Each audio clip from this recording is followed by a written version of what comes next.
வணக்கம் ஜோதிட நண்பர்களே. இன்னைக்கு நம்ம பார்க்க போறது மகர லக்னம். மகர லக்னத்துக்கு அதிபதியா வரக்கூடிய சனி வந்து 5ஆம் இடத்துல சுக்கரனோட வீட்டுல இருக்காரு. அவர் தனித்து இருந்தாருன்னா புரிந்த அளவு சுபத்துவம். ஆனா இங்க ராகுவோட 6 டிகிரில மாட்டிக்கிறாரு. 6 டிகிரில மாட்டிக்கிறதுனால சனி வந்து கிரகணம் ஆயிருக்காரு. அங்க ராகுவோட சேரும்போது ஒரு பவர் இன்னொரு பவரோட சேரும்போது அங்க வந்து லக்னாதிபதி வலு வந்து கொஞ்சம் குறைவா இருக்கும். இவர் வந்து சிம்ம ராசியில பிறந்திருக்காரு. சிம்ம ராசியில மக நட்சத்திரம் பிறந்ததுனால இவருக்கு வந்து கேது தசை ஆரம்பிச்சிருக்கு. இவருக்கு இப்ப நடப்பு தசை வந்து பாத்தீங்கன்னா சூரிய தசை. சூரியன் வந்து இந்த லக்னத்துக்கு வரக்கூடாத தசை. சூரியன் வந்து இந்த லக்னத்துக்கு ஆகாது, பகையான கிரகம். சனி சூரியன் ஒருத்தருக்கும் பகைத்தன்மை உள்ள கிரகம். அட்டமாதிபதி 6 உட்கார்ந்து அட்டமாதிபதி 6 உட்காந்து புதனோட எழுந்திருந்தாரு. அப்போ இவங்களுக்கு சூரிய தசை நடக்குது. சூரிய தசை செவ்வாய் புத்தி நடக்குது. இவங்க வந்து லவ் பண்ணிட்டு இருக்காரு இவரு. இப்ப இந்த லவ் வந்து இப்ப வந்து பிரேக்கப் ஆயிடுச்சு. ஏன்னா இங்க வந்து சூரியன் வந்து 27 டிகிரில இருக்காருங்களா. இந்த கட்டத்துக்குள்ள நுழையிறதுக்கு இன்னும் 3 டிகிரி தான் இருக்கு. ஸோ இந்த எட்ஜில் இருக்காரு, இந்த கீழே 27 டிகிரில இருக்காரு. அப்போ குரு வந்து பாத்தீங்கன்னா 1 டிகிரில இருக்காரு. இருந்தாலும் இவர் உச்ச குரு.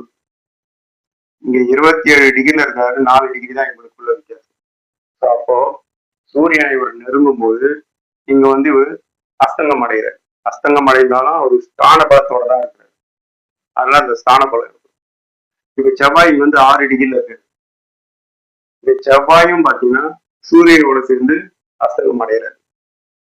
அப்போ இவர் அட்டமாதிபதி. குரு சூரியன் செவ்வாய் வந்து நண்பர்கள் தான். ஆனா இந்த லக்னத்துக்கு நீங்க எடுக்கும்போது சூரியனை நீங்க அட்டமாதிபதி தான் எடுக்கணும். குருவும் செவ்வாயும் வந்து இவரோட நண்பர்கள் இருக்கக்கூடாது. ஆனா அந்த சூரியன் சுபத்துவமா தான் இருக்கு. குருவோட இருக்கும்போது சூரியன் சுபத்துவம் தான். என்னதான் சுபத்துவம் வந்தாலும் மகர லக்னத்துக்கு சூரியன் வந்து பெருசா தரமாட்டார். அவர் கெடுக்கக்கூடிய வேலைகள் தான் பார்ப்பார். சுபத்துவம்ன்றதுனால கொஞ்சம் தள்ளி இருப்பார், அவ்வளவுதான். பெருசா கெடுக்க மாட்டார். இப்ப சூரிய தசை செவ்வாய் புத்தியில இவங்களுக்கு வந்து செவ்வாய் வந்து பாத்தீங்கன்னா 4ஆம் அதிபதியாகி 7ஆம் வீட்டுல இருக்காரு. நீச்சமா இருக்காரு. இங்க உச்சனோட சேர்ந்ததுனால நீச்ச பங்க ராஜயோகம் செயல்படும். எப்ப செயல்படும்னா செவ்வாய் புத்தியில செவ்வாய் தசையில செயல்படும். இப்ப சூரிய தசை 8ஆம் அதிபதியா இருந்த சூரியன் 6. ஸோ 6 8 எப்பவுமே 6ஆம் அதிபதி 8ல இருக்கிறது, 8ஆம் அதிபதி 6ல இருந்தாங்கன்னா அந்த 6 8 தான் ஆக்சுவலி வந்துடும். 6 8னா கெடுக்கிற தன்மை, மனிதனுக்கு தேவையில்லாத வேலைகள்லாம் செய்யக்கூடிய தன்மை வந்து அங்க 8ஆம் அதிபதி ஆகி 6ல இருக்கிறது. அப்ப இங்க நெருங்கி இருக்கிறதுனால 7ஆம் இடம்ன்றது நண்பர்கள், மனைவி, காதலன், காதலி, அப்புறம் பிசினஸ் பார்ட்னர்ஸ், இவங்கெல்லாம் குறிக்கக்கூடிய இடம் 7ஆம் இடம். அப்போ அந்த சூரிய தசையில செவ்வாய் புத்தி, செவ்வாயும் அஸ்தங்கம் ஆயிட்டாரா. அப்ப அட்டமாதிபதி கூட போய் அஸ்தங்கமாகி அப்ப இவருக்கு என்ன ஆகுதுன்னா லவ்ல வந்து இங்க வந்து பிரேக்கப் ஆகுது. இப்போ செவ்வாய் புத்தி ராகு வந்தவர். ராகு யாரோட வீட்டுல இருக்காருன்னா சுக்கரனோட வீட்டுல இருக்காரு. சுக்கரன் தான் வந்து பெண்களை குறிக்கக்கூடிய இடம். இந்த 2 இடமே வந்து பாத்தீங்கன்னா சுக்கரன் காதலை குறிக்கக்கூடிய இடம், பெண்களை குறிக்கக்கூடிய இடம், மனைவி. இந்த 2 வீடுகள் வந்து சுபத்துவமா இருக்கணும்.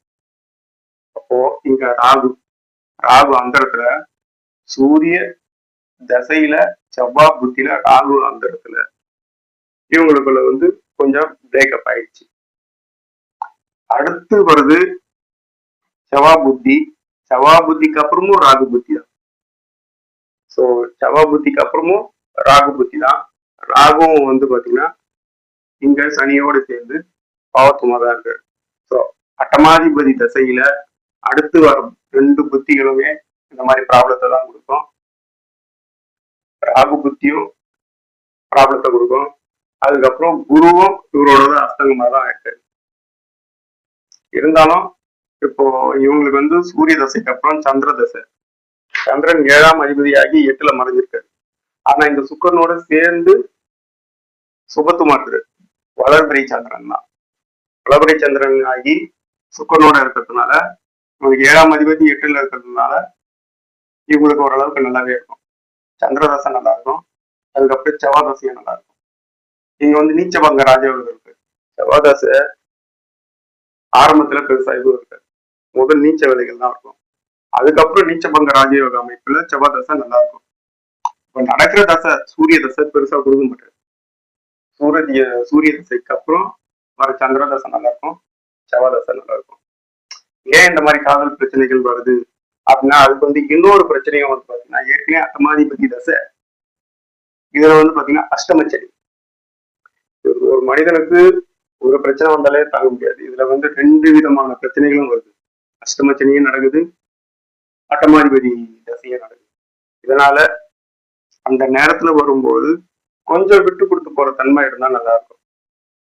அதுதான் வந்து இங்க பிரேக்கப்புக்கு லவ்வுக்கு பிரேக்கப் ஆகிறதுக்கான சான்சஸ் வந்து இந்த அஷ்டமச்சனியும் அட்டமாதிபதி புத்தியில இது நடக்குது. அவரோட தொடர்பு கொண்ட கிரகங்களும் அவங்களால வந்து சுயமா வந்து செயல்படாத தன்மையை தான் கொடுக்குது. அதனால இவங்களுக்கு வந்து இந்த பிரேக்கப் வந்து நடக்குது. மீண்டும் இன்னொரு ஜாதகத்தோட உங்களை வந்து சந்திக்கிறேன். நன்றி, வணக்கம்.